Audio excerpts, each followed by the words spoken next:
하나님 말씀 에베소서 제6장 4절 한 절 말씀을 봉독해 드리겠습니다. 구약성경 316페이지 에베소서 제6장 4절 한 절 말씀을 봉독해 드리겠습니다. 또 아비들아 너희 자녀를 노엽게 하지 말고 오직 주의 교훈과 훈계로 양육하라. 아멘. 할렐루야. 5월 첫 주일 계절의 여왕이라고 하는 5월을 맞았습니다. 오늘 이 첫 주일날 예배당에 와서 예배하는 우리 모든 권속 여러분 가운데 성삼위 하나님의 크신 사랑과 또 은혜와 축복이 충만하기를 축복합니다. 오늘 어린이 주일을 맞아서 오늘 이 본문 말씀을 중심으로 성경으로라는 제목을 가지고 말씀을 드리려고 합니다. 오늘 새벽에 새벽 기도를 마치고 엎드려 기도하는 중에 창세기 12장 말씀이 떠올랐습니다. 그래서 그 말씀을 잠시 묵상을 했고 오늘 이 아침 말씀을 전하는 말미에 첫머리에 오늘 이 말씀을 좀 전하려고 합니다. 하나님께서 아브라함에게 너는 너의 본토 친척 아비 집을 떠나라 이런 말씀을 하셨습니다.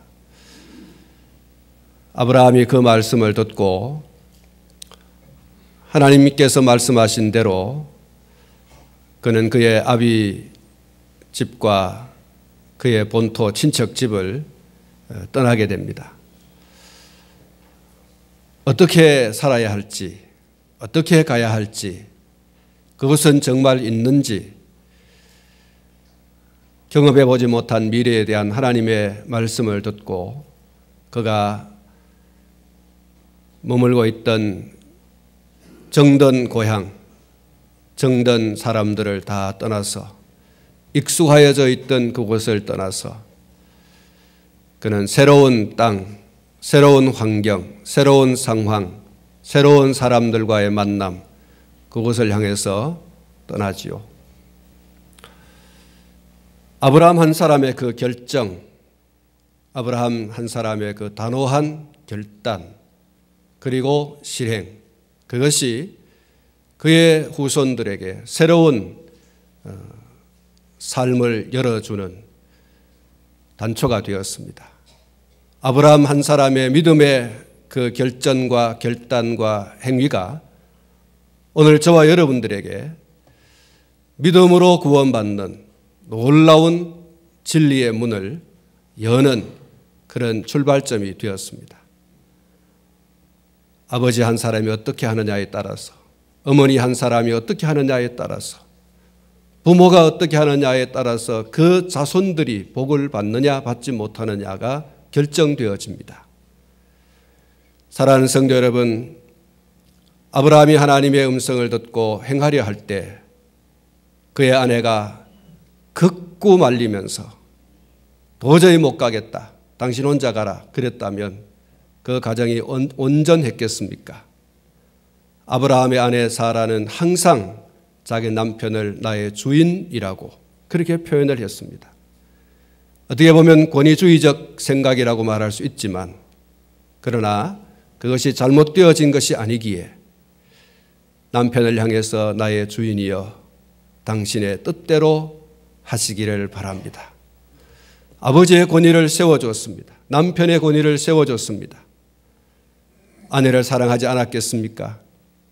아브라함은 그의 아내를 사랑했습니다. 이 사랑과 남편의 권위를 세워주는 아내의 순종,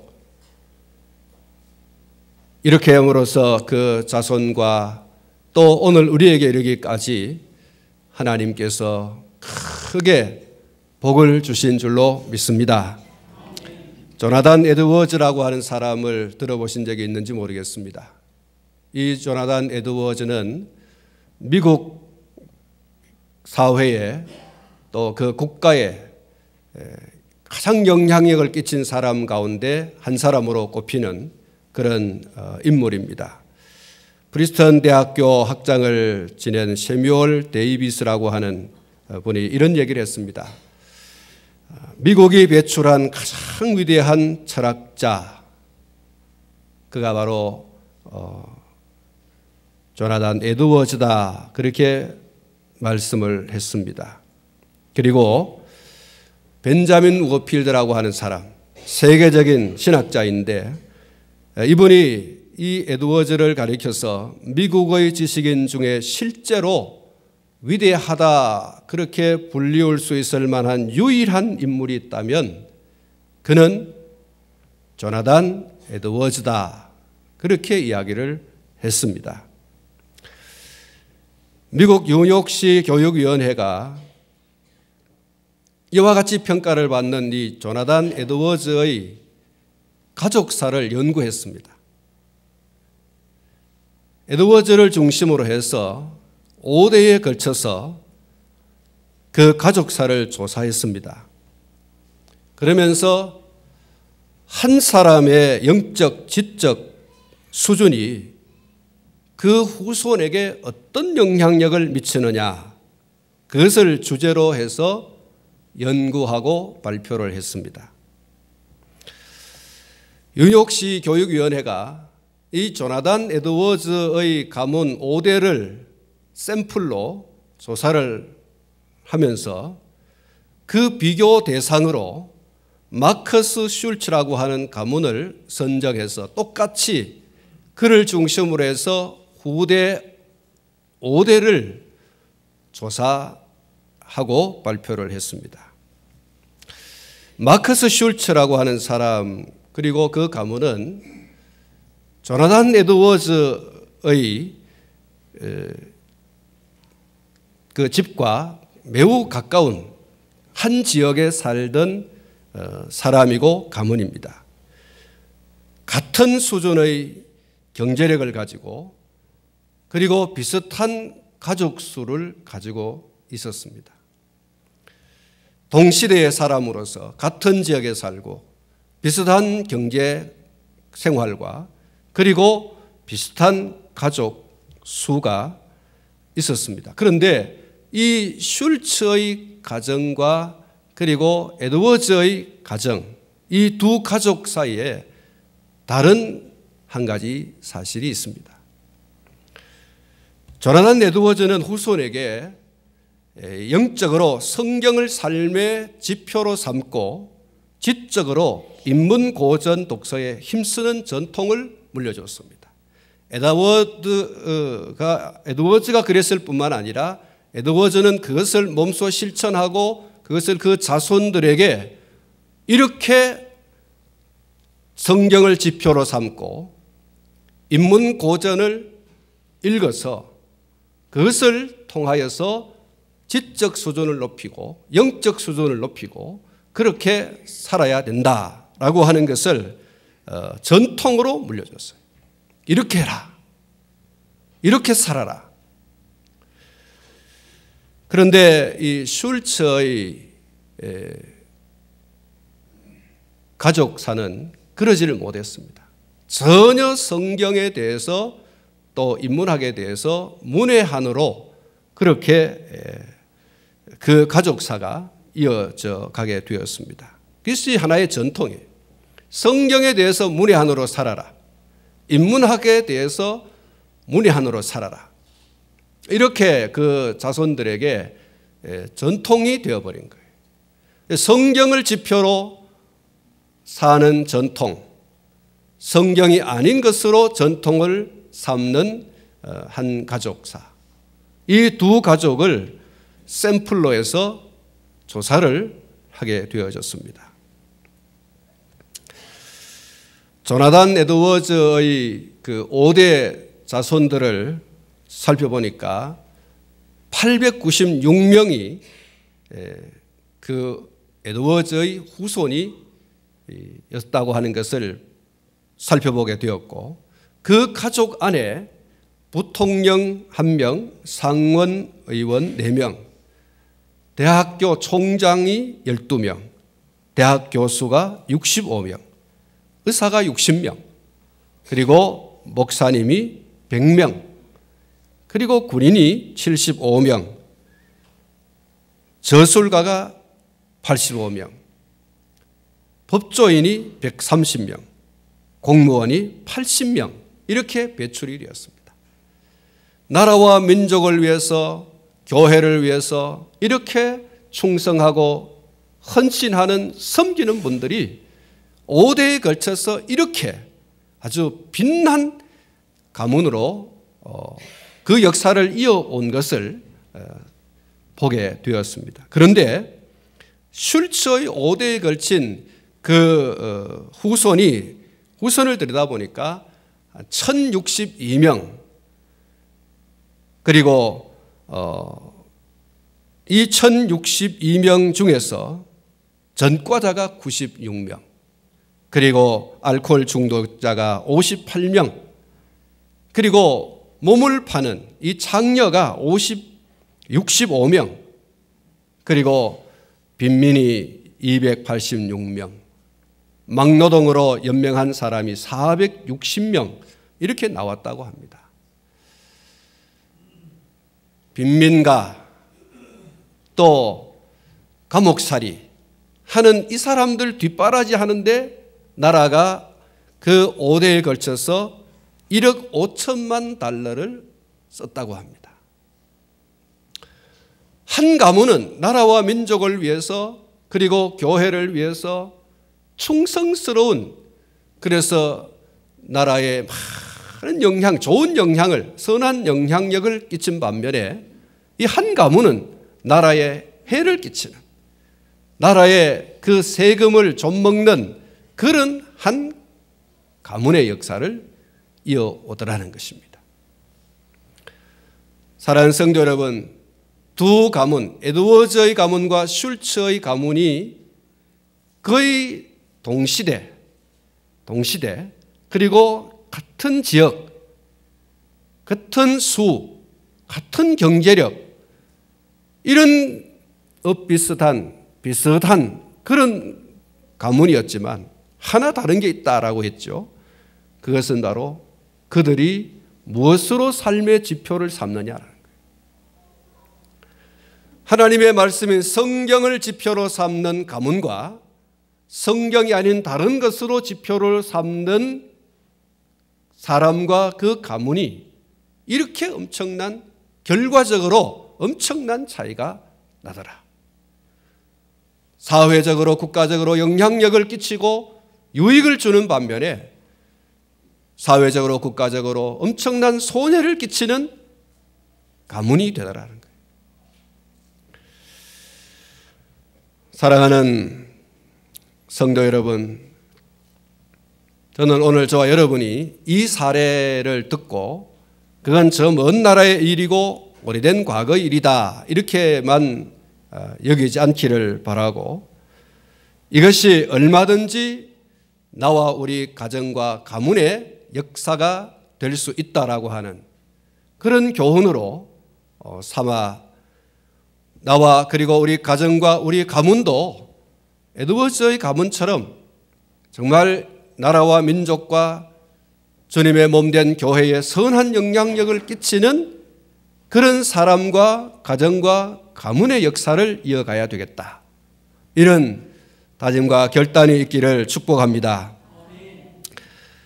1984년도에 미 국무성 교육부가 모범 가정을 선정 발표했는데, 그런데 그 가정이 미국 백인의 가정도 아니고 유대인 가정도 아니고 독일인 가정도 아니고 일본인 가정도 아니고 한국인 가정이었습니다.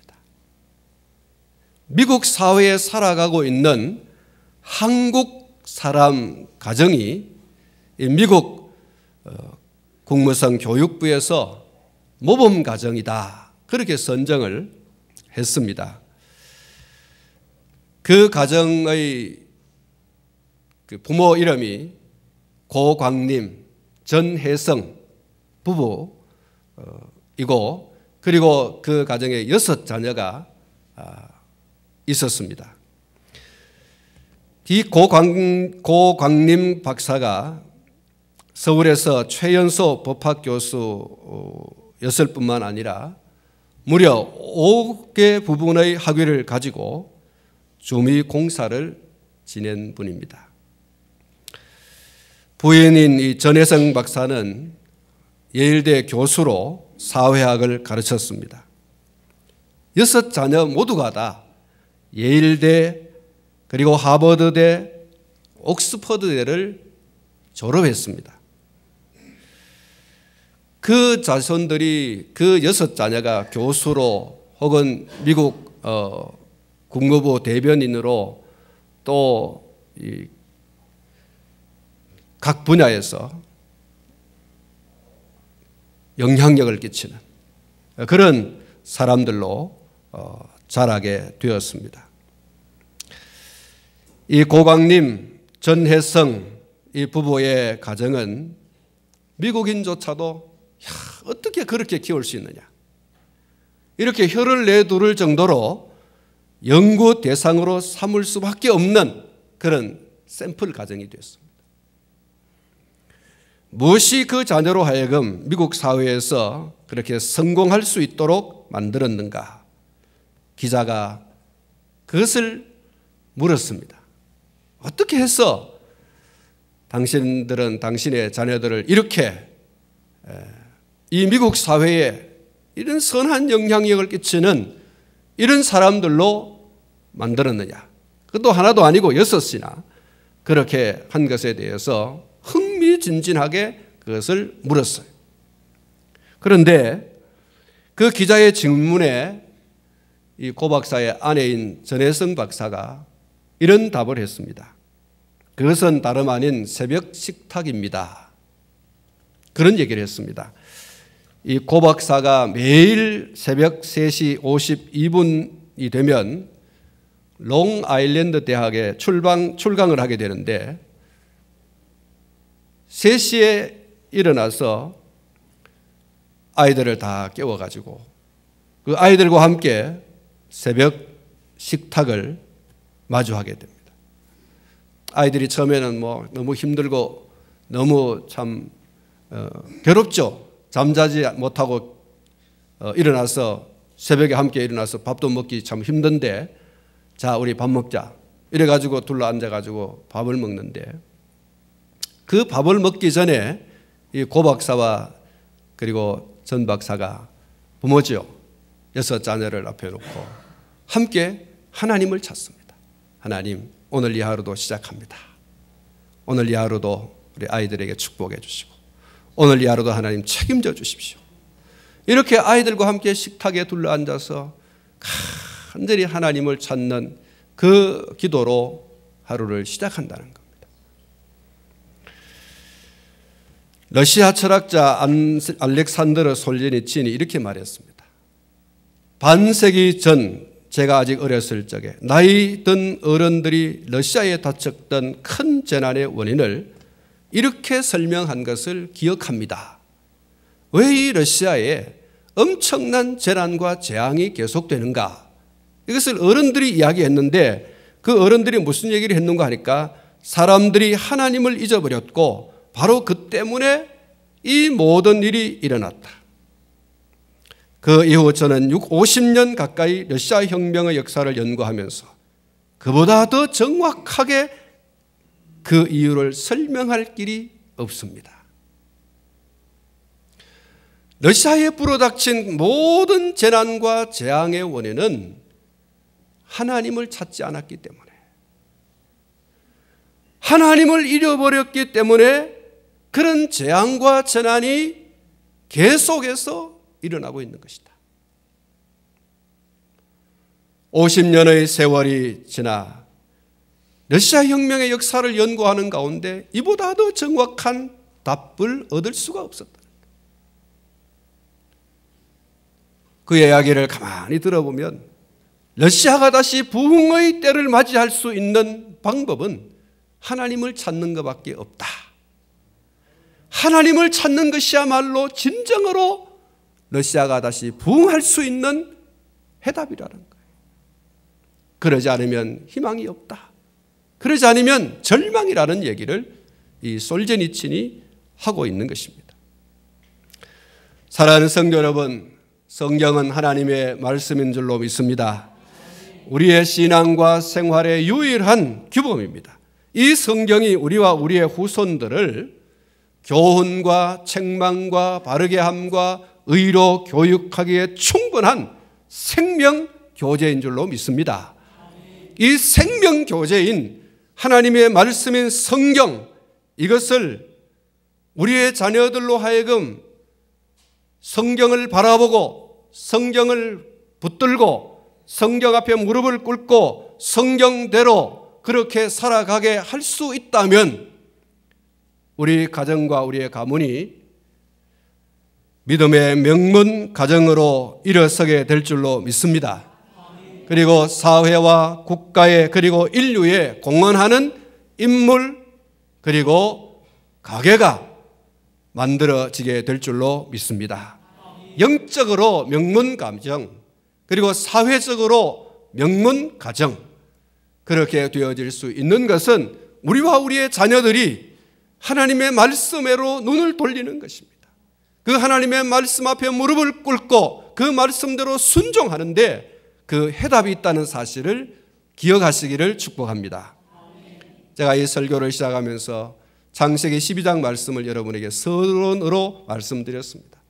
아브라함 한 사람이 하나님의 말씀에 순종하고 복종하고 나아갔을 때 경험해보진 못한 미래를 붙들고, 그러나 하나님의 말씀을 붙들고 나갔을 때 그 가정과 가문이 명문 가정이 되었다는 사실, 그가 모든 믿음으로 살아가고 있는 사람들의 조상이 됐다는 이 사실을 저와 여러분들이 주목해야 됩니다. 우리와 우리의 자손들이 하나님의 말씀에 집중하고 그 말씀에 고정시키고 그 말씀에 무릎을 꿇고 순종하며 나가면 절대로 망하지 않을 줄로 믿습니다. 망하지 않는 것이 아니라 부흥의 때를 맞이하게 될 줄로 믿습니다. 사랑하는 성도 여러분, 오늘 이 본문을 보시면 이렇게 말씀하고 있습니다. 아비들아, 너희 자녀를 노엽게 하지 말라. 사랑하는 성도 여러분, 우리는 먼저 아비들아라고 말씀하고 있는 이 말씀의 말머리를 주목해야 됩니다. 아비들아, 아비가 되려면 어떻게 해야 됩니까? 아비가 되려면 결혼을 해야 됩니다. 그리고 결혼하면 자녀를 생산해야 됩니다. 사랑하는 성도 여러분, 결혼은 하나님께서 내신 제도입니다. 이 제도 안에서 하나님은 자녀를 생산하는 비밀을 말씀하셨습니다. 그러므로 아주 특별한 상황이 아니라면, 불가항력적인 상황이 아니라고 한다면 결혼할 수 있는 연령의 남녀는 결혼을 해야 됩니다. 결혼은 하나님께서 내신 사람과 사람 사이에 혹은 남자와 여자 사이에 이루어지는 아주 신비로운 비밀입니다. 그것은 하나님께서 인간에 내신 아주 중요한 제도입니다. 그래서 제가 말씀드린 불가항력적인 또 아주 특별한 상황이라는 얘기를 했습니다마는, 그런 상황이 아니라고 한다면 결혼을 해야 할 연령에 있는 청년과 남자 청년과 여자 청년은 결혼해야 됩니다. 최근에 우리나라는 저출산으로 인구수가 급격하게 줄어들고 있는 그런 상황을 맞이하고 있습니다. 그 원인으로 첫째는 결혼을 하지 않는다는 겁니다. 결혼 정년기에 있는 총각과 처녀가 결혼을 생각하지 않아요. 혼자 살아도 행복한데 뭐 하려고 결혼해서 그렇게 사느냐.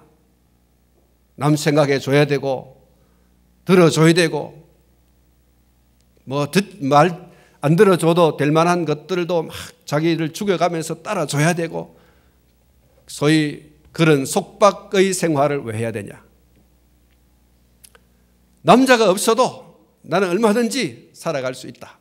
이래가지고 결혼 기피하는 현상이 그 하나의 현상이고, 두 번째로는 결혼을 하지 않더라도, 결혼을 하더라도 자녀는 낳지 않겠다. 결혼을 하는데 우리 둘만 행복하면 되지. 자식 낳아가지고 또 유치원 보내야 되고, 초등학교 보내야 되고, 중학교 보내야 되고, 고등학교 보내야 되고, 또 시집장가 보내야 되고, 시집장가 보내고 난 다음에 또 잘 사는지 못 사는지 또 그것도 뒷바라지 해야 되고, 또 손자 손녀 나오면 그것도 받아가지고 또 키워줘야 되고, 그거 못하겠다. 이래가지고 결혼은 하지만 자식은 낳지 않겠다. 그것이 저출산 또 인구수가 급격하여져가는 원인이라고 그렇게 발표를 하고 있습니다. 세 번째는 결혼을 하기는 하는데 결혼의 시기를 너무 늦춰서 자식을 잘 낳지 못한다는 겁니다.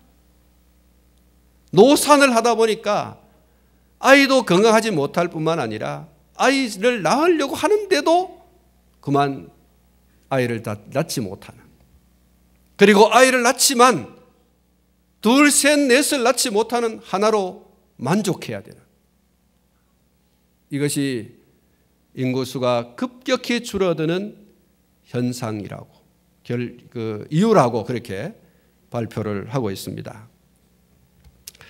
사랑하는 성도 여러분, 성도의 가정은 거룩하고 경건한 자녀들을 생산하고 그 자녀들이 또 결혼을 통해서 거룩하고 경건한 자녀들을 계속해서 생산해야 할 사명이 있는 줄로 믿습니다.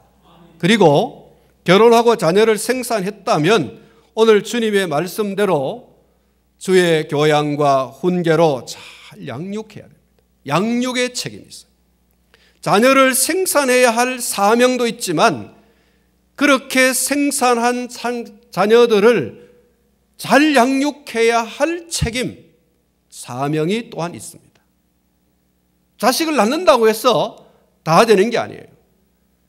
그 자식이 거룩하고 경건한 자손이 될 수 있도록 그렇게 양육해야 된다.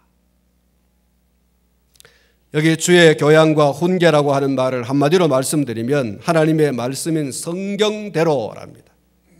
한번 따라 하십시다. 하나님의 말씀대로, 성경대로. 할렐루야. 우리 사랑하는 자녀들을 내 뜻과 생각대로 양육하는 게 아니라는 것입니다. 한 번 더 따라합니다. 주의 교양과 훈계로, 주의 교양과 훈계로. 할렐루야. 여러분 이거 분명히 하셔야 됩니다. 내 생각과 내 방법대로 내가 원하는 목적대로 우리의 자녀들을 양육하는 게 아니에요. 주의 교양과 훈계로 자녀 양육의 수단과 방법이에요. 목적입니다. 주의 교양과 훈계로 주님이 기뻐할, 주님이 좋아할 주님의 사람으로 양육하는 것. 주님이 원하시는 대로 주님의 사람으로 양육하는 것. 이것이 거룩하고 경건한 하나님의 사람들이 자녀를 생산해서 양육하는 방법과 목적이에요.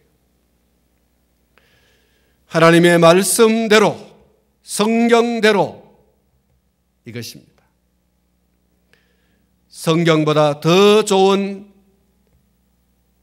양식은 없습니다. 이 양식으로 잘 양육해서 이 땅에 거룩하고 경건한 자손들이 그렇지 못한 자와 그 자손들이 악으로 세상을 지배하지 못하도록 막아야 됩니다. 경건한 자손들이 세상을 주도하고 선도해 나가도록 해야 됩니다.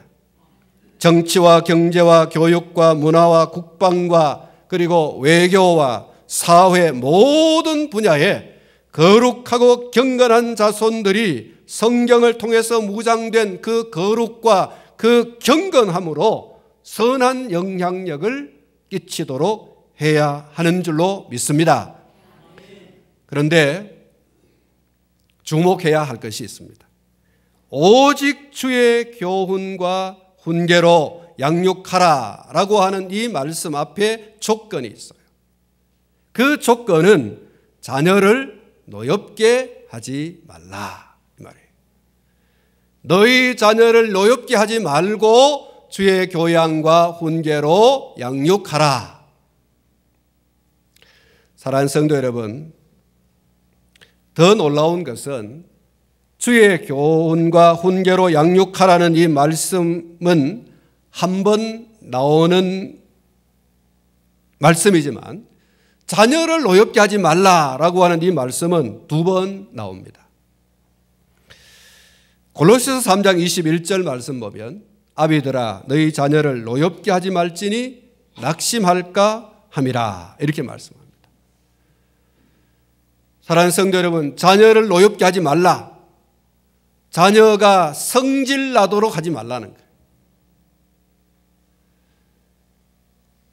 자녀로 하여금 분노하게 하지 말아라.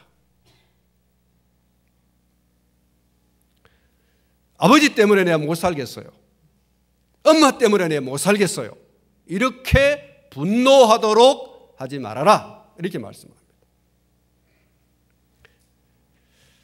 2014년도 청소년 통계에 의하면 청소년 10명 가운데 1명이 자살 충동을 느낀다. 그렇게 답변을 했다고 합니다. 자살 충동의 주요 원인으로 성적, 진학, 경제적 어려움, 가정 불화, 또 이성관계, 친구와의 불화 이런 것들이 거론이 됐습니다. 이런 통계들이 보여주는 것은 우리 자녀들이 매우 화가 나 있다.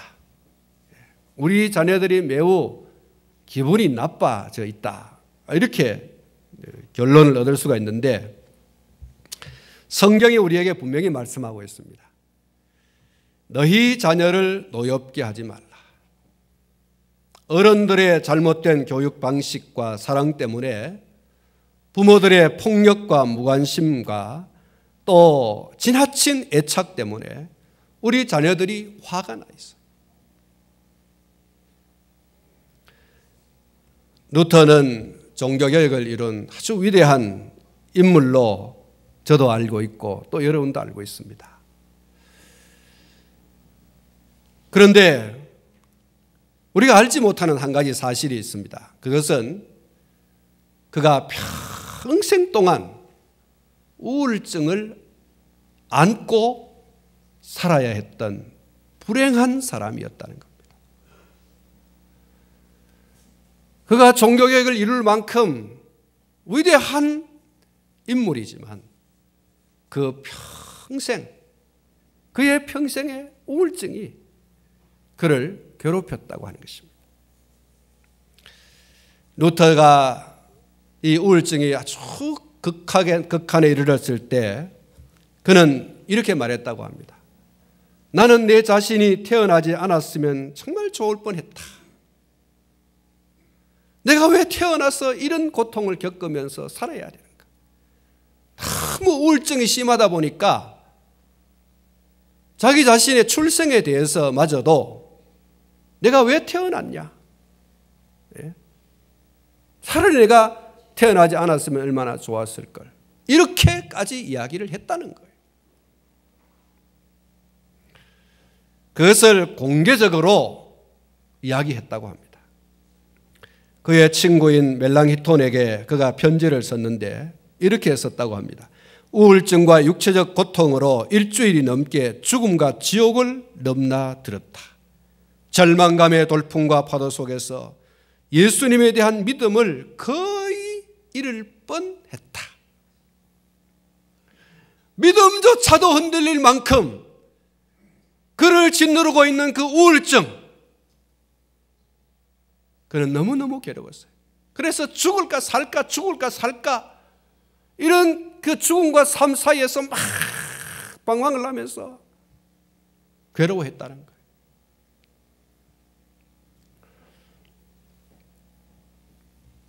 그는 그 우울증이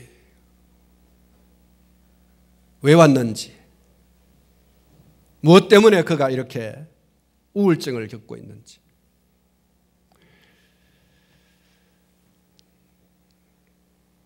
심리학자들이 이 루터를 연구하면서 루터가 왜 이런가? 여러분, 루터는 신부였습니다. 그가 신부 서품을 받고 처음 그가 성찬 예식을 집례를 했습니다. 성찬 예식을 집례하는데 그 성찬 예식을 집례하다가 포도주 잔을 나누어 줘야 되는데 포도주 잔을 나누어 주다가 그만 너무 떨어가지고 포도주 잔을 떨어뜨렸습니다. 그 정도로 그는 심리적으로 무언가에 막 압박을 받고 눌리고 있고, 그래서 그것을 풀 수 있는 방법이 없어요. 사람들이 많으면 그 사람들이 많은 앞에서 말도 제대로 하지 못하는 두려움에 짓눌려 있었어요.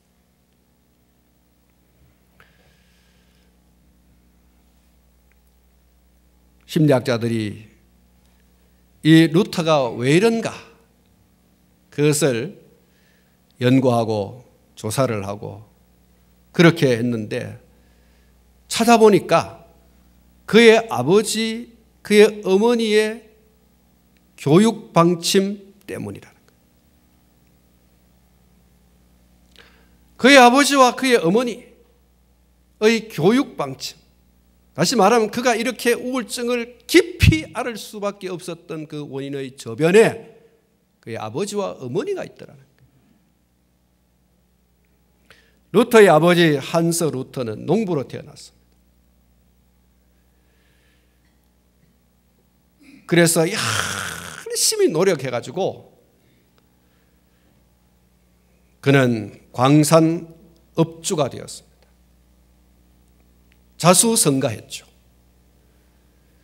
근데 이 사람이 자기 출신에 대해서 나는 농부의 가정에서 태어나서 지지리지도 가난한 그런 생활을 하면서 나는 밤잠을 설쳐가면서 일을 하고 먹을 것을 덜 먹으면서 모으고, 그래서 마침내 내가 이 광산업주가 되었다. 그는 그의 지난 어린 시절부터 광산업주가 되기까지의 그 과정 속에서 나는 왜 이런 가정에서 태어났어? 나는 왜 이렇게 어렵게 살고? 이런 그런 것이 자기 속에 가득했어요. 그래서 그 자녀들에게는 그런 자기의 과거의 삶을 살지 않게 하기 위해서 자녀들에게 최고의 어떤 사람이 되어지기를 요구했습니다. 너는 내가 살아온 어린 시절에서부터 업주가 되기까지의 이 과정 속에서 있었던 그런 삶을 너는 살면 안 된다. 너는 광산업주가 되어진 지금의 아버지에서부터 앞으로 되어질 좋은 그런 영광된 그런 삶만을 너는 살아야 된다. 루터에게 늘 그렇게 주입시키고, 그래서 공부를 시키는데도 아주 상류층 계층의 그런 교육을 시키고, 부유하고 특권층에 있는 사람들만 가는 그런 학교에 보내고, 그리고 너는 앞으로 법관이 되어야 된다. 아이에게 그야말로 탑 클래스에 들어가야 된다라고 하는 것을 계속해서 주입하면서 그렇게 교육을 하는 가운데 조금이라도 빈틈만 보이면 아버지가 폭력을 행사하는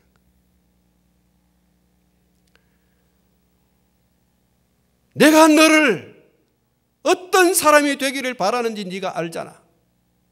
그러면서 꾸준함을 하고 쥐어받고, 그래서 아이가 자기 어떤 자아를 발견하고 재능을 발견하고 그것을 할 수 있도록 하는 게 아니라 법관이 되어야 한다라고 하는 그것을 향해서 무조건 달려가도록 채찍질을 하는 거예요.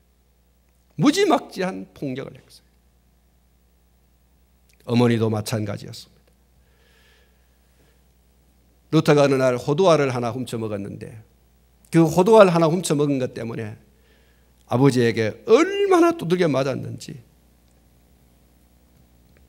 종아리에 피가 나도록 그렇게 두들겨 맞았다고 합니다.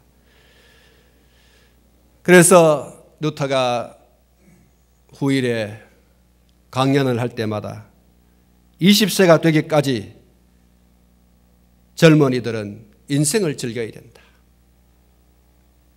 이런 얘기를 아주 그냥 강조를 했다고 합니다. 루터가 그런 아버지의 기대, 어머니의 기대 속에 폭력을 당하고 그러면서 그 속에서 자존감을 잃어버렸어요. 두려운 아버지 상을 가지고 있어요. 아버지라고 하는 존재는 무섭다, 두렵다.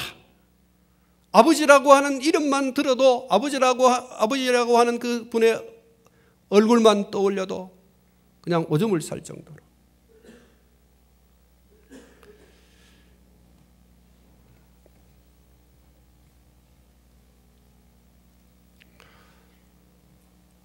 사랑하는 성도 여러분,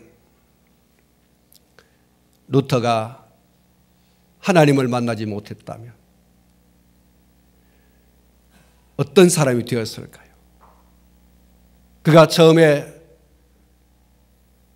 사도신경을 혹은 주기도문을 할 때 하늘에 계신 우리 아버지여, 이 아버지라고 하는 신앙 고백을 할 때에 아버지를 떠올리면서 하나님을 정말 두려운 분이다, 이것만 생각했어요.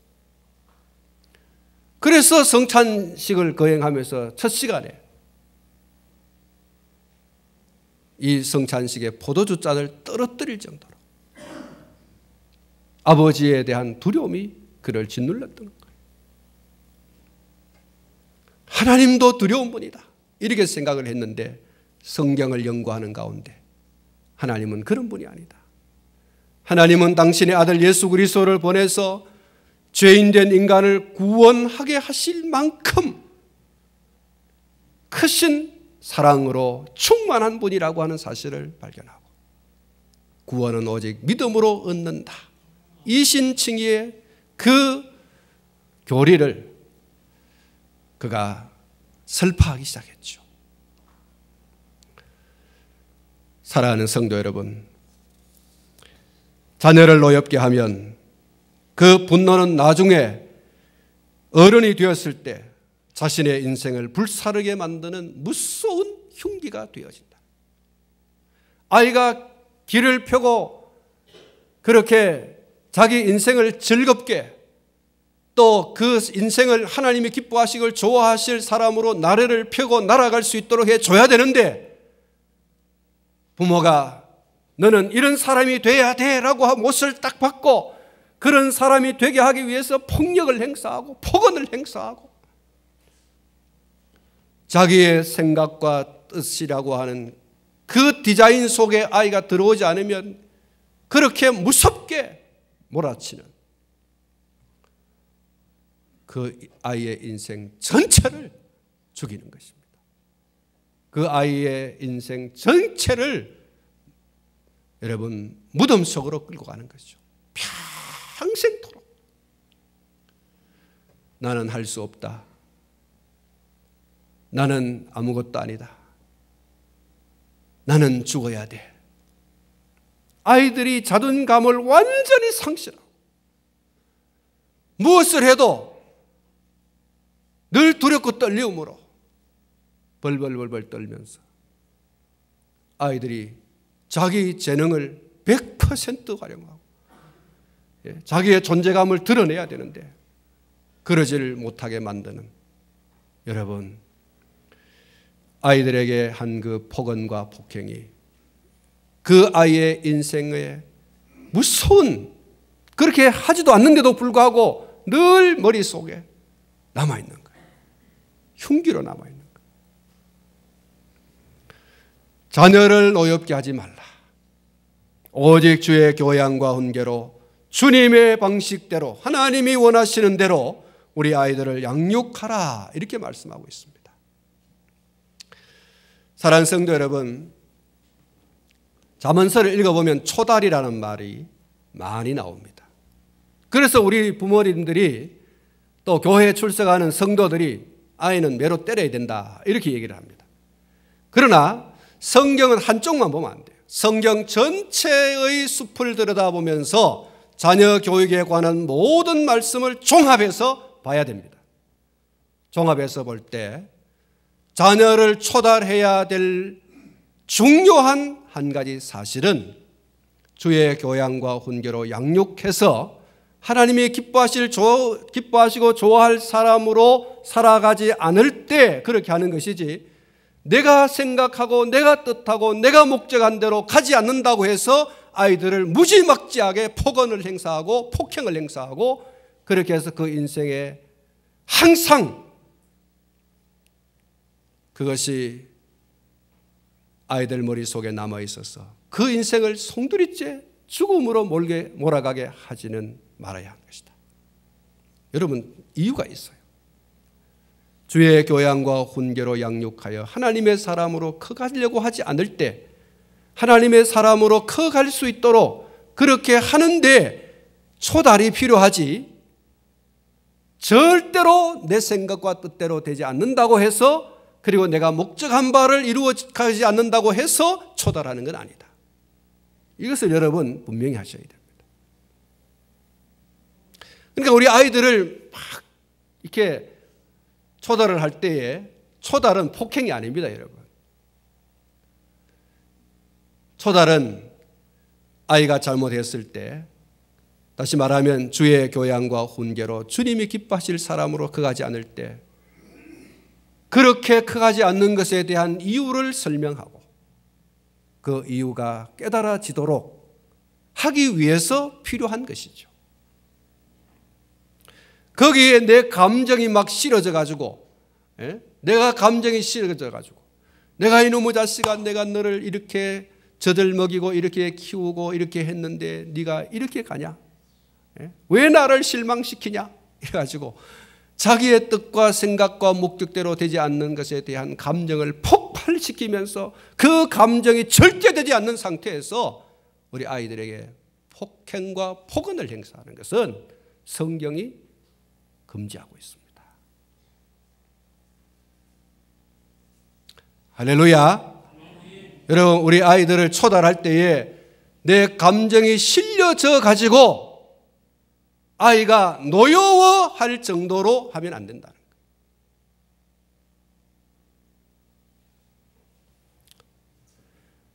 사랑하는 성도 여러분, 그것이 우리 자녀들을 행복하게 만듭니다. 예수님은 어린아이들을 이렇게 대하셨습니다.